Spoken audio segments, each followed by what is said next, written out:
What if I told you that Pakistan just got a powerful bodyguard worth $700 billion? And this bodyguard has promised to fight anyone who touches Pakistan, including India. But here's the twist nobody saw coming. This same bodyguard does $42 billion worth of business with India every year. So when things get serious, whose side will they actually take? Stay with me because what I'm about to reveal will shock you and it changes everything for India. Just yesterday on September 17th, Pakistan Prime Minister Shehbaz Sharif and Saudi Crown Prince Mohammed bin Salman signed something that hasn't happened in decades, a formal mutual defense pact. And the language they used is crystal clear. Any attack on one country will be considered an attack on both countries. In other words, if any nation attacks Pakistan, Saudi Arabia is bound to treat it as a strike on its own soil, ready to respond with its full military power. And the same works in reverse. If Saudi Arabia is attacked, Pakistan is obligated to stand by and defend it as if its own borders were under fire. This isn't just diplomatic sweet talk, my friends. This is NATO-style Article 5 protection, but in our backyard. Now you might be thinking, so what? Pakistan and Saudi Arabia have always been friends, right? But here's what makes this different from anything we've seen before.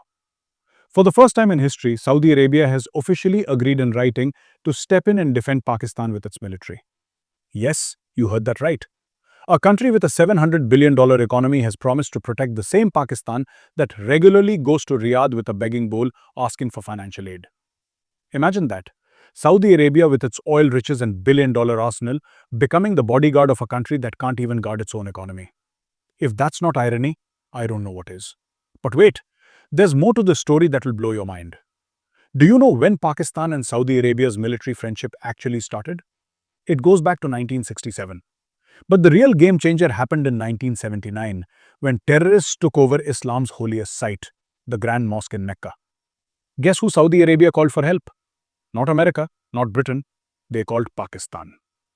Pakistani special forces helped clear the mosque, and from that day, Pakistan became the unofficial guardian of Islam's holy sites. Since then, Pakistan has trained over 8,200 Saudi military officers. During the Gulf War in 1991, Pakistan deployed 13,000 troops specifically to protect Mecca and Medina. Even today, over 1,000 Pakistani military officers are stationed in Saudi Arabia.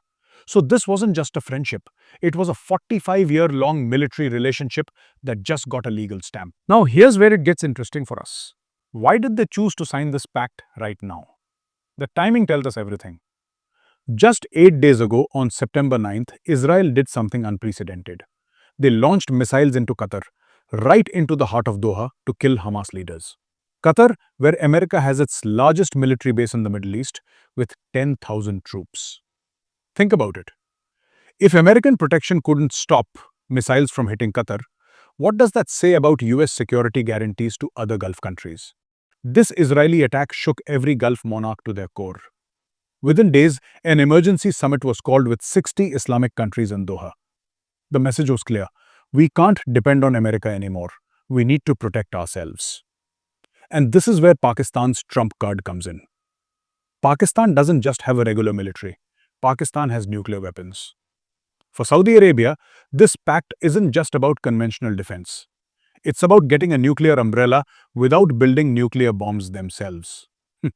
Smart move, isn't it? But here's the question that should keep every Indian awake at night. What does this mean for us? Does Pakistan now have Saudi Arabia's $700 billion economy backing it against India? Can Pakistan use Saudi money to buy more weapons, more missiles, more drones to use against us? Before you panic, let me give you the reality check that our government already knows. India's response has been surprisingly calm. Our External Affairs Ministry simply said, we will study the implications and protect our national interests. No drama, no threats, no panic. Why this cool response? Because here's what Pakistan and Saudi Arabia don't want you to know. Saudi Arabia needs India more than they need Pakistan. Last year alone, our trade with Saudi Arabia was worth $42 billion. Saudi Arabia is our fifth largest trading partner. They supply 17% of our oil imports. Most importantly, Saudi Crown Prince Mohammed bin Salman has promised to invest $100 billion in India over the next decade. And there's something even more powerful. 2.6 million Indians work in Saudi Arabia, sending billions of dollars back home to their families. These aren't just numbers, these are real people whose skills Saudi Arabia desperately needs for their Vision 2030 plan. So when Saudi officials say their relationship with India is more robust than ever, even after signing this pact with Pakistan, they mean it. Because economics trumps emotions every single time in geopolitics. But let's talk about the elephant in the room. What if there's another war between India and Pakistan, like we saw in May this year during the Pahalgam crisis? Remember when Pakistan-backed terrorists attacked our soldiers and we responded with Operation Sindoor? For 4 days, the world held its breath, thinking nuclear war might break out. During those 4 days, did Saudi Arabia help Pakistan? Did any Gulf country stand with Pakistan against India? The answer is a big fat no. Even China, Pakistan's so-called iron brother, just asked both sides to show restraint. This tells us something very important about this new defense pact. It sounds scary on paper, but in reality, it's more about protecting Saudi Arabia than helping Pakistan fight India. Think about it logically. Why would Saudi Arabia risk its $42 billion trade relationship with India, its $100 billion investment plans, and the safety of 2.6 million Indian workers just to help Pakistan in a war? A country that can't even keep its lights on without asking Saudi for oil on loan. The real purpose of this pact becomes clear when you look at Saudi Arabia's neighborhood. They are surrounded by Iran, which is building nuclear weapons. They are seeing Israel launch attacks on any target they choose, whenever they choose. They have lost faith in American protection after the Qatar incident. In this dangerous neighborhood, having Pakistan's nuclear umbrella is like buying an insurance policy. But here's what's really brilliant about India's strategy. While Pakistan is celebrating this one defense pact, India has been building relationships with every single Gulf country. We have strategic partnerships with the UAE, Qatar, Oman, Kuwait, and yes, even Saudi Arabia. We are part of the India-Middle East-Europe Economic Corridor, which will connect us to Europe through the Gulf. We are building the world's largest refinery with Saudi Aramco. The bottom line is this. Pakistan may have gained a formal ally, but India has gained an entire region as economic partners.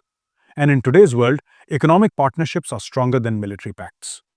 So what's the real impact of this Pakistan-Saudi Defense Pact on India? It's a wake-up call, not a death sentence.